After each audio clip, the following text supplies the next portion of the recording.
विद्या अध्ययन हम करते हैं, लेकिन विद्या हमें प्राप्त नहीं हो रहा है।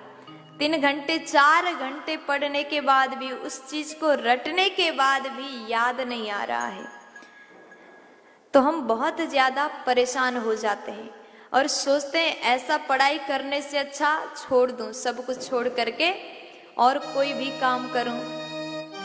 देखिए, आज बहुत से लोगों के साथ में ये समस्या चल रहा है। पढ़ाई में मन नहीं लग रहा है, पढ़े हुए चीज को हम बार बार भूल रहे हैं। और कई माताएं, जो लॉकडाउन हुआ उसके बाद बच्चों के पढ़ाई में बहुत ज्यादा कमजोरी आ गया, क्योंकि रेगुलर बच्चे स्कूल नहीं जा पा रहे हैं। वो पढ़ाई जो पहले उनको प्राप्त होता था वो प्राप्त नहीं हो पा रहा है। और ऑनलाइन क्लास बच्चे पढ़ाई तो कर रहे हैं, लेकिन जिस प्रकार स्वयं स्कूल में जाकर के पढ़ाई करते हैं उस जैसा ऑनलाइन क्लास में बच्चे बिल्कुल ध्यान नहीं दे पाते। और माता पिता बहुत ज्यादा परेशान हो रहे हैं कि हमारे बच्चे कैसे पढ़ाई में पहले की तरह आगे हो सकेंगे। हर माता पिता चाहते हैं कि हमारे बच्चे पढ़ाई में 1 नंबर हो, पढ़ाई में तेज हो। जब आज अगर बच्चे पढ़ेंगे तो उनका कल जो है, उनका भविष्य जो है बहुत सुंदर हो जाएगा। इसलिए हर एक बच्चों को पढ़ाई देना, सुंदर शिक्षा देना बहुत जरूरी है। और हम बार बार अध्ययन करते हैं, बार बार भूल रहे हैं, तो ऐसे में क्या करना चाहिए? विद्या प्राप्ति के 4 अचूक उपाय हम आपको बताएंगे। आप अपने बच्चों के साथ में ये करा सकते हैं। अगर आप स्टूडेंट हो, आप भी पढ़ाई में कमजोर हो रहे हो, पहले की तरह नहीं बन पा रहे हो, पढ़े हुए चीज भूल जा रहे हो, तो आप ये 4 कार्य अवश्य करें। अगर आप ऐसा करते हैं तो आप पढ़ाई में बहुत तेज हो जाओगे, आपके दिमाग, आपके बुद्धि बहुत तीक्ष्ण हो जाएगा। क्या करना है?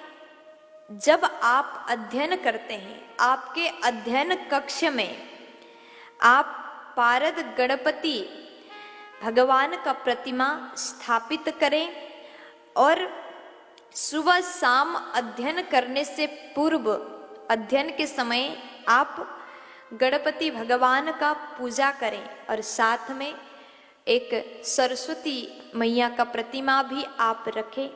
और आप सुबह शाम, देखिए पढ़ने के सबसे सही समय सुबह के समय है। आप जब सुबह अध्ययन करने लगो तो उससे पूर्व गुलाब के सुगंधित धूप बत्ती आप जला करके आप थोड़ा सा घुमाएं और भगवान से प्रार्थना करें, हम जो भी विद्या अर्जन कर रहे हैं, जो भी हम पढ़ाई कर रहे हैं, वो हमें स्मरण रहे। आप कृपा करें। अगर आप ऐसा प्रार्थना करके पढ़ाई करने के लिए, अध्ययन करने के लिए बैठ जाओगे तो ये बात बिल्कुल सत्य है। आप जो भी पढ़ोगे बहुत जल्दी आपको याद हो जाएगा और आप वो भूलेंगे भी नहीं। ये कार्य अवश्य करें। और आप माता पिता भी अपने बच्चों के लिए ये कार्य अवश्य करवाएं।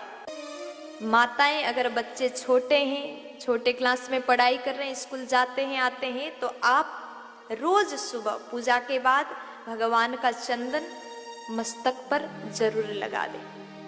आप बड़े हो, कॉलेज में अध्ययन कर रहे हैं, किसी भी क्षेत्र में आप अध्ययन कर रहे हो, तो चंदन तो हर एक व्यक्ति के मस्तक में होना ही चाहिए। अगर आप चंदन लगा करके विद्या अध्ययन के लिए बैठ जाओगे तो भगवान के चंदन में इतना ताकत है, इतना शक्ति है, आपको जो भी अध्ययन करोगे वो स्मरण रहता है, वो आप भूलोगे नहीं। इसलिए आपको सुबह स्नान करके, प्रातः स्मरण करके, वंदन करके, भगवान का पूजा करके चंदन रोज नियमित रूप से लगाना है और अध्ययन करना है। आपके अध्ययन, आपके पढ़ाई बहुत अच्छा चलेगा और आप हर एक चीज याद रखोगे। अगर आप आज पढ़ोगे तो आपका भविष्य बड़ा उज्जवल है, इसलिए पढ़ाई में विशेष ध्यान दें। पढ़ाई के साथ साथ में आध्यात्मिक चीजें भी आपको देख करके चलना है। अगर बालक पढ़ाई करने के बाद बार बार भूल रहा हो, याद नहीं हो रहा, 3 घंटा 4 घंटा पढ़ाई कर रहा है लेकिन भूल जा रहा है, पढ़े हुए चीज याद नहीं आ रहा है, तो कुछ भी मत करिएगा। आप माता पिता इस कार्य को करें बसंत पंचमी के दिन में। बसंत पंचमी जिस दिन हम माता सरस्वती का बड़े सुंदर विधान से पूजा करते हैं, क्योंकि माता सरस्वती विद्या देने वाली है, विद्या की दात्री माँ सरस्वती का पूजन के दिन बसंत पंचमी के दिन में बहती हुई नदी में बालक को आप खड़ा करें और वहां खड़ा करके ब्राह्मी आप अपने बालक को पिला दें। अगर आप ब्राह्मी की बूटी अपने बालक को पिलाते हैं तो उस समय आप ध्यान रखिएगा वो शरीर में नहीं गिरना चाहिए, उसके अंदर चला जाए। अगर आप ऐसा करते हैं तो उसका स्मरण शक्ति बहुत तेज हो जाएगा। हमारे आज के बच्चे कल के भविष्य है। अगर आप पढ़ाई करने के बाद भी याद नहीं कर पा रहे हैं तो आपको ये कार्य अवश्य करना है। देखिए, आप अगर विद्यार्थी हो, स्टूडेंट हो, पढ़ाई करने जाते हो तो आपके अध्ययन में जो भी बाधाएं आए उस बाधा को आप हटाने के लिए रोज सुबह आप गौ माता को हरी घास अपने हाथों से खिलाएं।